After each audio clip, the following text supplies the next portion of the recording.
எல்லாருக்கும் நமஸ்காரம். உங்களுக்கு தெரியும், எல்லாருக்கும் தெரியும். இப்போ அந்த கெட்டி மேலத்தில் வந்து 10வது வீடியோவோ 11வது வீடியோவோ. ஆமாம், இன்னைக்கு வந்து பெங்களூர் கேர்ள்ஸ் போட போகிறீங்களா? ஆமாம், பெங்களூரில் இருக்கிற அந்த கேர்ள்ஸ் ப்ரொஃபைலை போட்டால் அதுக்கப்புறமா பார்க்கலாம். அப்படி ஒன்று நான் சண்டே இன்னைக்கு என்ன போட போகிறீங்க? சண்டே அன்னைக்கு கண்டினியூ பண்ணுறது தான் கண்டினியூ பண்ணலாம். ஏன்னா பெங்களூரில் இருக்கிற கேர்ள் ப்ரொஃபைல்ஸ் வந்து நிறைய இருக்குது. ஸோ வந்து பார்ட் 1, பார்ட் 2, பார்ட் 3 மூணு கூட பண்ணலாம். தெரில. ஸோ சாட்டர்டே சண்டே ரெண்டுமே வந்து பெங்களூர் கேர்ள்ஸ் அலையன்சஸ் நம்ம போடலாம். ஸோ எல்லாருக்குமே தெரியும், இந்த கெட்டி மேளத்தில் வந்து இப்போ வந்து ரெஜிஸ்டர் பண்ணிட்டு இருக்கா நிறைய பேர், கல்யாணம் எப்படி பண்ணிட்டு இருக்கோம். ஸோ இன்னைக்கு வந்து என்ன பேசலாம் அப்படின்னு நினச்சேன்னா, கேர்ள்ஸ் சைடு ப்ரொஃபைலை பார்த்து அவளுக்கு பிடிச்சிருக்கு, பாய்ஸ் சைடு கேர்ள்ஸ் ப்ரொஃபைலை பிடிச்சிருக்கு, தே ஆர் ஹாப்பி, ரொம்ப சந்தோஷம் இருக்கு எல்லாருக்கும். ஆனால் கல்யாணம் பண்ணும்போது என்ன ஆயிடுதுன்னா, ஒரு 10 பேர் இன்ட்ரெஸ்ட் காமிச்சானா கல்யாணம் ஒன்று நடக்குது, மிச்சதுன்னு நடக்கிறது இல்லை. அது என்னன்னா எப்படி எனக்கு தோன்றது அப்படின்னா, ஆப்ஷன்ஸ் நிறைய இருக்கு இப்போ வாழ்க்கை. இப்போ நம்ம கொஞ்சம் நேரம் பார்த்தீங்கன்னா, அந்த காலத்துல வந்து புரோக்கர் சில பேர் இல்லை, தெரிஞ்சுவா மூலமா ஃபேமிலி சர்க்கிள், அந்த சர்க்கிளே அப்படியே முடிஞ்சிடும். ஒரு 4-5 பேர் இருப்பா, பார்த்து டிசைட் பண்ணி ஏதோ பண்ணிடுவோம்.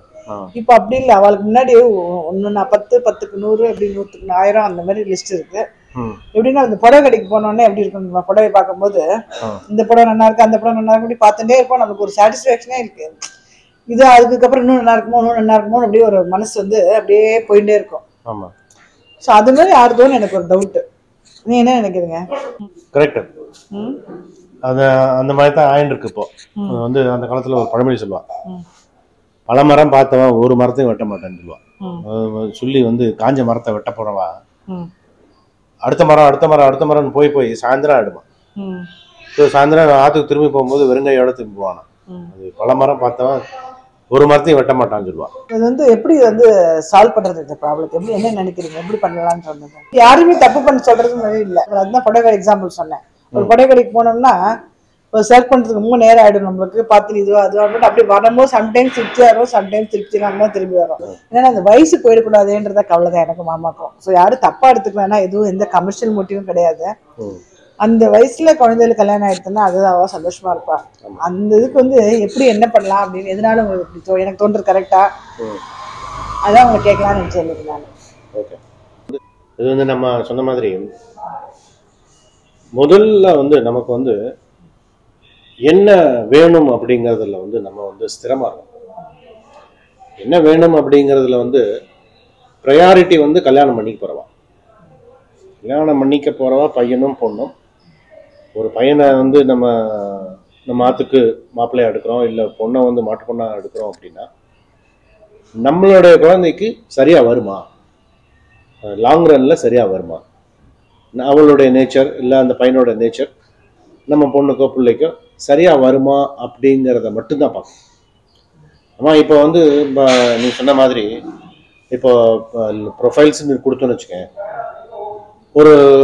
ஒரு ஏஜ் கேப்ல நம்ம கொடுத்தோம், இந்த ஏஜ் டு இந்த ஏஜ் இந்த லொகேஷன்ல இருக்கவான்னு கொடுத்தோம்னா மினிமம் ஒரு 50 இருக்கும். எல்லாருமே நல்லா படிச்சவன், நல்லா சம்பாதிக்கிறவா, எல்லாருமே அப்படிதான் இருப்பான். நம்ம ஃபேமிலிக்கு, நம்மளுடைய ப்ராக்டிஸ்க்கு, நம்ம குழந்தைக்கும் எப்படி சரியா வரும் அப்படிங்கிறது வந்து நேரடியா பேசினா தான் நடக்கும். நேரடியா அவளோட பழகணும். அதுதான் நான் போன வீடியோல இது கூட சொல்லியிருந்தேன். ஒரு தடவை 2 தடவை நம்ம வாத்துக்கு போகலாம், அவளை நம்ம வாத்துக்கு வர சொல்லலாம். 2-3 தடவை பார்த்து அதுக்கப்புறம் நமக்கு வந்து ஓரளவுக்கு ஐடியா கிடைச்சிடும். அது வந்து ஆற்றுல வந்து அம்மா அப்பா தான் பண்ணணும். சின்ன பசங்க அவ வந்து படிச்சிருக்கலாம், நல்ல வேலைக்கு போகலாம், ஆனால் மனுஷால புரிஞ்சுக்கிறதுக்கு வந்து அனுபவம் தான் முக்கியம். நம்மளால தான் பார்க்க முடியும், தெரிஞ்சுக்க முடியும். அவள் பேசுறதை வச்சு சரியா வருமா சரியா வராதா.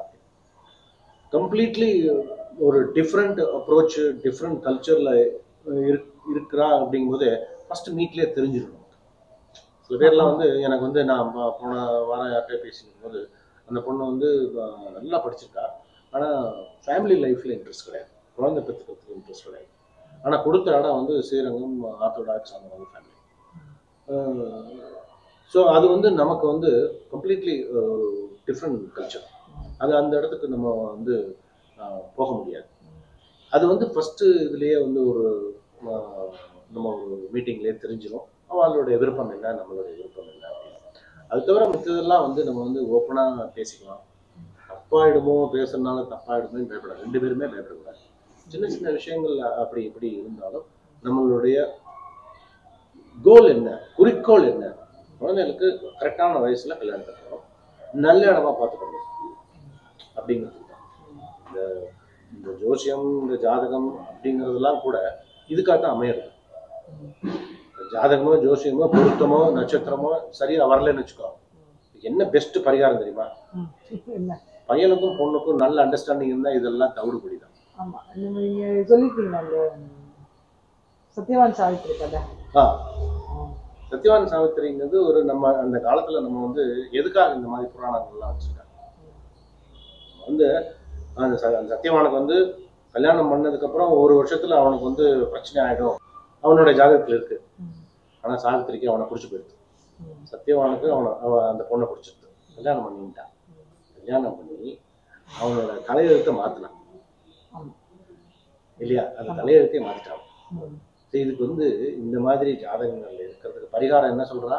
அண்டர்ஸ்டாண்ட், புரிதல், அந்த அன்பு, ஒருத்தருக்கு ஒருத்தருக்குள்ள உண்டான அந்த அந்யோன்யம். இந்த அந்யோன்யம் வந்து வந்துருது அப்படின்னா இதெல்லாம் ரெண்டாம் பட்சம். அதுக்காக தான் நம்ம அந்த கதைகள்லாம் அப்படி வச்சிருக்கோம், புராணங்கள் கதைகள் இதெல்லாம். நம்ம கதைகள் பார்க்குறோம், நம்ம காராமணி குளக்கட்டை பண்றோம், ஆனா இந்த அந்த எசன்ஸை நம்ம பிடிச்சிக்கிறது. ஆமா, அந்த எசன்ஸை நம்ம பிடிச்சிக்கணும். இந்த கருத்து என்ன சொல்லியிருக்காங்க. அதனாலதான் நம்ம வீடியோல வந்து ஐநர் கட்சி வீடியோல ஒவ்வொரு இதுக்கும் நான் வந்து அந்த கதைக்கு பின்னால உள்ள அர்த்தம் என்ன அப்படின்னு நம்ம சொல்றோம். நீங்க குளக்கட்டை பண்ணலன்னா கூட பரவாயில்ல, ஆனா அந்த அந்த எசன்ஸ் நம்ம பிடிச்சிக்கணும். அந்த கதையில சொன்ன கருத்தை நம்ம பிடிச்சிக்கணும். அந்த மாதிரி பண்ணணும் அப்படின்னு தோன்றது. கரெக்ட், நீ சொல்றது கரெக்ட். எனக்கு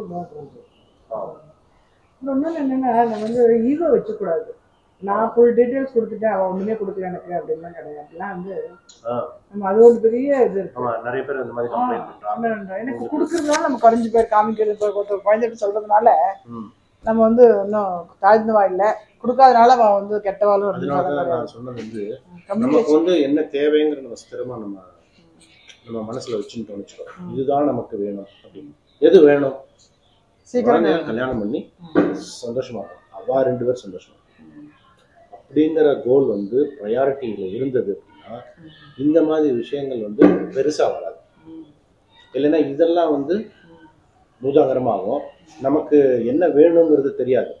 அதுல இந்த மாதிரி இதெல்லாம் வந்து முக்கியமான விஷயம் வந்து அடிபட்டு போயிடும். என்ன இப்போ 6 மாசம் கழிச்சா கல்யாணம் பண்ண போறோம் அப்படின்னா சும்மா பார்க்க ஆரம்பிப்போம். இப்போ இருந்து பார்ப்போம் என்னப்போ அப்படின்னு. அது ஒரு அப்படின்னு என்ன ஒரு அது வந்து ஒரு ப்ரொசீஜர், அது ஒரு பழக்கமா எடுத்துட்டு அது வந்து டக்குன்னு முடிக்கணும்னு தோண மாட்டேங்குது நிறைய பேருக்கு. அது ஒரு பெரிய ப்ராப்ளம் இருக்கு. எடுத்தோமா குழந்தைகள் பார்த்தோமா கல்யாணத்தை பண்ணமான்றது வந்து அது எதனால எங்க யாருக்கு என்ன தப்புன்னு தெரிய மாட்டேங்குது. என்ன பெனிஃபிட் அப்படி என்ன என்னுடைய இன்டென்ஷன் என்ன அப்படின்னா, இன்னொரு 6 மாசத்துக்குள்ள நம்ம பார்க்க போறோம் அப்படின்னா அந்த 6 மாசத்துக்குள்ள அடுத்தது பெஸ்ட் அடுத்தது வரும், இதை விட இன்னும் நல்லது வரும், இதை விட இன்னும் நல்ல ப்ரொஃபைல் நாளைக்கு வரும், நாளான்னைக்கு வரும் அப்படின்னு உட்காந்துருக்கோம். அதனால நாங்கள் வந்து 2 பேரும் பேச தப்பாக எடுத்துக்கோண்ணா யாரும். என்னென்னா காலகாலத்தில் எல்லாருக்கும் கல்யாணம் ஆகணும், அதுதான் எங்கள் இன்டென்ஷன். ஸோ அதனால் கொஞ்சம் வந்து நம்மளை வந்து என்னன்றதை நம்மளை அனலைஸ் பண்ணி இது யார்கிட்ட என்ன நம்ம எங்கே நம்ம தப்பு பண்ணுறோம் தெரிஞ்சுருந்து அதுக்கு மாற்றிட்டு சீக்கிரம் எல்லாருக்கும் கல்யாணம் ஆகணும். ஒரு மாமி வந்து என்கிட்ட பேசிக்கும் போது நிறைய இந்த மாதிரி டெய்லி ஒரு 30-40 கால்ஸ் இருக்கு இல்லையா, ஒரு நிறைய எக்ஸ்பீரியன்ஸ். ஒரு மாமி வந்து என்கிட்ட கேட்குறா, நான் கேஷுவலா பேசுறேன் தான் பேசிடுவேன், ஆனா இதை பத்தி பேசும்போது நான் எப்படி ஆரம்பிக்கிறது, நான் அந்த கான்வர்சேஷனை எப்படி ஆரம்பிக்கிறது, எப்படி பேசுறது, கேஷுவலா என்னால பேச முடியும், இந்த பர்டிகுலர் கான்வர்சேஷனை நான் எப்படி ஸ்டார்ட் பண்ணணும், எப்படி ப்ரொசீட் பண்ணணும், எப்படி முடிக்கணும் அப்படின்னு கேட்கலாம். சொல்லுங்க, பரவாயில்ல, என்ன சொல்லுங்க, எப்படி நீங்க எப்படி ஆரம்பிப்பீங்க? உன்னுடைய இது என்ன, நீ இந்த மாதிரி டாக் வந்து ஒரு பையனோ பொண்ணோ அவள்கிட்ட ஃபர்ஸ்ட் டைம் நீ பேசணும், எப்படி ஆரம்பிப்பேன்? இப்போ நாட்டில் பொண்ணோ பிள்ளையோ இருக்கும் அப்படின்னா நான் பார்த்துட்டு பேசிக் டீட்டெயில்ஸ் இப்போ எனக்கு தேவையானது இருக்கா, அந்த ஃபேமிலியில் இருக்கான்னு பார்த்துக்கணும். ஒன்று இந்த ஃபேமிலியை பிடிச்சிருக்கணும், இந்த ஃபேமிலியோட கல்ச்சர் பிடிச்சிருக்கணும், அவன் அம்மா அப்பா கொஞ்சம் நம்ம மாதிரி இருக்கா, ஓகே இந்த ஃபேமிலி நம்ம மேலே போய் அட்ஜஸ்ட் பண்ண முடியும், இல்லை அவள் வந்து நம்மளால் அட்ஜஸ்ட் பண்ண முடியும் அப்படின்னு தெரிஞ்சிருது அப்படின்னா நெக்ஸ்ட் வேற வாத்துக்கு போயிட வேண்டியதான், போயிட்டு பார்க்க வேண்டியதான், பார்த்துட்டு பேச வேண்டியது. அதில் ஒன்று 2 பிடிச்சது பிடிக்காது இருக்கலாம். அதை வந்து பேசி தீர்த்துன்ட்டு பிடிச்சி இப்போ குழந்தைகளுக்கு அப்புறம் குழந்தைகளையும் கூட்டு ஓகே அப்படின்னு 50% எனக்கு ஓகேன்னும் போது குழந்தைகளுக்கு கூட்டு எடுத்துக்காம பிடிச்சுன்னா முடிச்சிடுவாங்க. ஒரு 2 வாரம் கான்வர்சேஷன் எப்படி ஆரம்பிக்கிறதுங்கிறது அவளோட கொஸ்டின். இப்போ எங்கள் இடத்துல பையன் இருக்கா அப்படிங்கும்போது என் பையன் பேர் இது, என் பையன் படிச்சிருக்கான், எங்கள் வேலை பார்க்குறான், அது பண்ணுறேன், எங்களுக்கு ஆசை, அதுக்கு ஒரு பொண்ணு வரணும் அப்படின்னு நினைக்கிறோம். உங்கள் இடத்துல பொண்ணு இருக்கிறதுனால நாங்கள் வந்து உங்கள்கிட்ட வந்தோம். ஸோ உங்கள் பொண்ணு டீட்டெயில்ஸை கொடுக்குறோம், எல்லாம் பார்க்குறோம். என் பையன் டீட்டெயில்ஸ்லாம் கொடுத்துட்டேன் நான். உங்கள் பையன் பொண்ணு டீட்டெயில்ஸை கொடுங்க அப்படின்னு கேட்குறோம். அவள் கொடுத்துட்டான்னா பரவாயில்ல, கொடுக்கலன்ற போது தான் அது நாங்கள் ஃபஸ்ட் டைம் கொடுக்கல அப்படின்னும் நமக்கு கொஞ்சம் மூட் அவுட் ஆகிடும். ஆனால் திருப்பி 2வது வாட்டி நம்ம அதெல்லாம் பார்க்கக்கூடாது. சரி, அவளுக்கு வந்து கொஞ்சம் இதாக நம்மள்கிட்ட பேசுறதுக்கு அவளுக்கு கம்யூனிகேஷன் ப்ராப்ளமாக இருக்கலாம். திருப்பி 2வது வாட்டி போய் கேட்கலாம். அவள் வந்து ஓப்பனாக எனக்கு என்ன நினைக்கிறேன் எல்லாம் சொல்லிடலாம். ஓப்பனாக இல்லை உங்கள் இடத்துல எனக்கு சரியாக வராதுன்னு தோணுது அப்படின்னா முடிஞ்சு போச்சு. சரி, நான் அவள் இழுத்து அடிச்சுன்னு என்ன பண்ணுறேன் 2 பேர் வாங்கி வச்சுட்டு அப்புறம் ஜாதகம் பொருந்தலை அப்படின்ட்டு ஒரு சொல்லி அனுப்பிச்சிடுறது. அந்தமாதிரி பண்ணுறதுக்கு ஒன்றும் அவசியம் இல்லை. இல்லை மாமி இப்போ உங்கள் ஆத்து ஃபேமிலிக்கும் சென்டர் அவ்வளோ வந்து ஒத்து வரும்னு தோணலை, வேற எங்கேயா பார்த்துங்க அப்படின்னு ஆரம்பத்திலேயே சொல்லிடுறது வந்து நல்லது 2 பேர் சைட்லையும். அதுக்கு வந்து விடாம நம்ம பேசிகிட்டே இருக்க வேண்டியதான், போய் கேட்டுட்டே இருக்க வேண்டியதான். அவள் வாயிலேருந்து எஸ் நோன்னு வர வரைக்கும் பேச வேண்டியதா. நம்ம வந்து ஈகோவே எடுத்துக்கூடாது. என்ன இப்போ நமக்கு வேண்டியது பேசுகிறோம், அவள் நம்மளை மாதிரி தான் அப்படின்னு நினச்சிட்டு போய் பார்த்துட்டு அடுத்த ஸ்டெப் பொண்ணை பார்க்க வேண்டியது. அப்புறம் நம்மளும் அவள் பொண்ணி பையனு பேச சொல்ல வேண்டியது. பிடிச்சிருந்து ஓகேனா ஃபர்தராக ப்ரொசீட் பண்ண வேண்டியதுதான். இது பண்ணும்போதே நம்மளுக்கு வந்து ஆற்றுல வந்து சகுனம் தெரிஞ்சிடும். நான் வந்து இப்போ நம்ம வந்து ஜாதகம்லாம் பார்க்கல, நம்மளுக்கு சகுனம் தெரிஞ்சிடும். அப்புறம் நம்ம ஆற்றுல பெரியவா இருந்தாலும் அவள்கிட்ட நம்ம போயிட்டு வரும்போது அவள்கிட்ட நம்ம எக்ஸ்பீரியன்ஸ் சொல்லும் போது அவளே சொல்லிடுவா, இவ நல்ல அம்மா பண்ணிடுங்கோ என்ன அப்படின்றத அவள் சொல்லிடுவா. அதுலேருந்து அப்படி நினச்சின்னு ப்ரொசீட் பண்ண வேண்டியதான். நம்ம யாரையுமே பார்க்கும்போது நம்ம ஒரு இது நம்ம இவ அப்படி இருப்பா அப்படி இருப்பான்னு நினைக்காம நம்ம எப்படி இருக்கோம் நம்ம கேஷுவலாக இருந்துட்டோம்னு வச்சுக்கோங்களேன். அவள் எப்படின்னா எடுத்துன்னு போறா, அது ஒன்றும் பிரச்சனை கிடையாது. நம்மளுக்கு வேண்டிய காரியம் நடக்கணும், அவ்வளோதான். நீ என்ன நினைக்கிறீங்க? ஆமாம், அதான் நம்ம மாமி கேட்ட மாதிரி நம்ம வந்து ஆரம்பிக்கணும் அப்படின்னா ஃபர்ஸ்ட் நம்மளை பற்றி சொல்லணும், பையனை பற்றி சொல்லணும், இல்லை நம்மளுடைய பொண்ணை பற்றி சொல்லணும். அப்புறம் ஸ்லோவாக வந்து அவளுடைய ஃபேமிலி பற்றி ஒரு ஃப்ரெண்ட்லியாக, ஒரு ஜோவியலாக, பக்கத்தில் யாரோ நம்ம இல்லை சொந்தக்காராலோ யாரோ வந்து எப்படி பேசுவோமோ அதே மாதிரி ஃப்ரெண்ட்லியாக ஜோவியலாக பேசணும். டெலிஃபோனிக் கான்வர்சேஷன் ஆனதுக்கப்புறம் எப்போ முடியுது நம்ம எப்போ மீட் பண்ணலாம் அப்படின்னு கேட்டு அவாத்துக்கு போகணும், இல்லை அவளை நம்ம மாற்ற வர சொல்லணும். நேரடியாக பார்த்து பேசி ரொம்ப இழுத்தடிக்காமல் இருக்கிறது வந்து 2 பேர்த்து சைட்லையும் நான் ரெக்வஸ்ட் பண்ணி கேட்டுக்கிறேன். ரொம்ப சில பேர் வந்து இழுத்தடிக்கிறான், ஹோப் கொடுக்குற மாதிரி கொடுத்து கிளாஸில் இல்லை, ஆல்ரெடி முன்னாடி டிசைட் பண்ணிடுறான், இந்த பையனை பண்ணிக்கணும் இந்த பொண்ணை பண்ணிக்கூடாது பண்ணிக்கணும் அப்படின்னு முடிவு பண்ணிடுறான். அது வந்து ஹோப்பை கொடுத்து இப்படி பேசி லாஸ்ட்டில் வந்து ஜாதகத்தை வந்து முடிச்சிடுறது ஈஸியாக, ஒரே வார்த்தை ஜாதகம் பொருந்தலை அப்படின்றது. ஸோ அந்த மாதிரி பண்ண வேணாம்னு நினைக்கிறேன். இதுக்கு அடுத்த அழகா நம்ம இது பண்ணணும். பிடிச்சிருந்தா பார்க்குறோம் பண்ண, பிடிக்கலன்னா ஆரம்பத்திலேயே சொல்லிட்டு வந்துடுவான். அவள் வேற அடுத்தது வேற எதுக்காக போவா. சும்மா அது வந்து நிறைய பேசும்போது நம்மளுக்கு தெரியுது இல்லையா. இப்போ நீங்க சொல்ற மாதிரி கொஞ்சம் ஒர்க் அவுட் பண்ணணும். ரொம்ப அடுத்துன்னு போகாம வந்ததுல அவங்க ஓகே பிடிச்சிருந்தா பார்த்துட்டு கல்யாணத்துக்கு பண்றது வந்து நல்லது இல்லையா. வந்து கரெக்டான ஏஜ்ல பசங்களுக்கு கல்யாணத்தை பண்ணிடணும். அப்போ அங்க வந்து நம்ம கொஞ்சம் ஸ்மார்ட்டா ப்ளே பண்ணணும். அது வந்து கரெக்டாக நம்ம குழந்தைகளுக்கு சரியாக வருமா அப்படிங்கிறத மட்டும் பார்க்கணும். படிப்பு, வேலை, சம்பளம், எந்த ஊர், அதெல்லாம் வந்து செகண்டரி. ஸோ நம்மளுடைய நோக்கம் வந்து பசங்களுக்கு வந்து சரியான ஏஜில் கல்யாணம் நடக்கணும். அதுக்காக தான் அது சொல்லிட்டு இருக்கோம். இப்போ பார்த்தோம்னா ஏதாவது உங்களுக்கு வந்து நம்மளுடைய ப்ரொஃபைல்ஸ் பற்றி ஏதாவது வேணும், டீட்டெயில்ஸ் வேணும் அப்படின்னா எனக்கு மெசேஜ் பண்ணுங்க, வாட்ஸ்அப்பில் மெசேஜ் பண்ணுங்க. நான் வந்து பார்த்துட்டு ரிப்ளை பண்ணுறேன். சீக்கிரம் வந்து எல்லாருக்கும் கல்யாணம் வந்து சீக்கிரமே நடக்கும்.